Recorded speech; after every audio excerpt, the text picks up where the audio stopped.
My name's Rachel and I'm from Hertfordshire. Hi, my name's Julia and I'm from Sheffield. Hello, I'm Joe and I'm from Hertfordshire.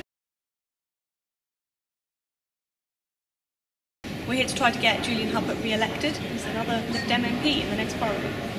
I think it's fantastic that Julian's got a scientific background.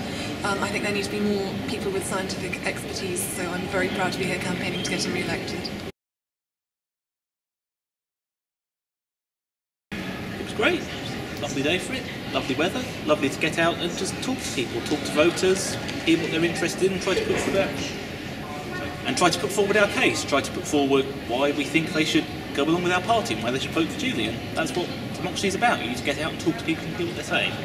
How's it for you, Julia? I met a very warm reception. I was quite struck that Julian clearly has a very strong local following. He's got a strong local record as the MP. Yeah, I definitely got the same impression about Julian with a strong local following. A lot of people saying they weren't maybe naturally Lib Dems, but he's so impressive as an MP, as a constituency MP, and the work he does in Parliament is so impressive that really gets people on side. Yeah, so it was nice to hear about that. I was actually out in his canvassing group, and the number of people who stopped on the street to talk to him, who recognised his face, who made conversation about some issue they'd brought up with him or something that he'd done for them. It's just genuinely a really impressive record. He's someone you can really be proud to go out and campaign for. Tricky one because the conversations were very varied. People all have their own issues, all have their own perspectives, all have their own things that drive them to vote how they vote. Housing, the availability and the cost of housing in the area and the upkeep of council housing as well. That was a major issue. I didn't really get a lot of issue-based things. A lot of it was, I think, people torn between whether or not to vote for the party that maybe is more aligned with what they think, or whether to vote for Julian, who's obviously an astounding MP, who's really good.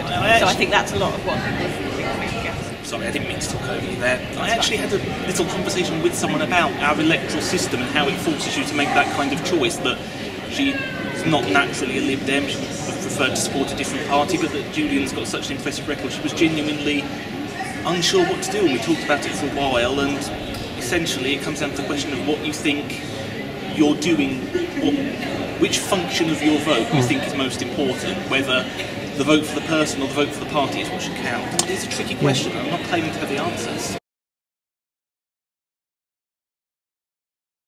I would say absolutely not. There was a lot of friendliness from people, even people who were, very, very sure that they weren't voting Lib Dem were still very polite, very reasonable people, and I think that's one of the reasons why the adversarial, more aggressive nature of the politics that you see in Parliament doesn't resonate with people, because that's not how people behave in their ordinary lives. Interesting.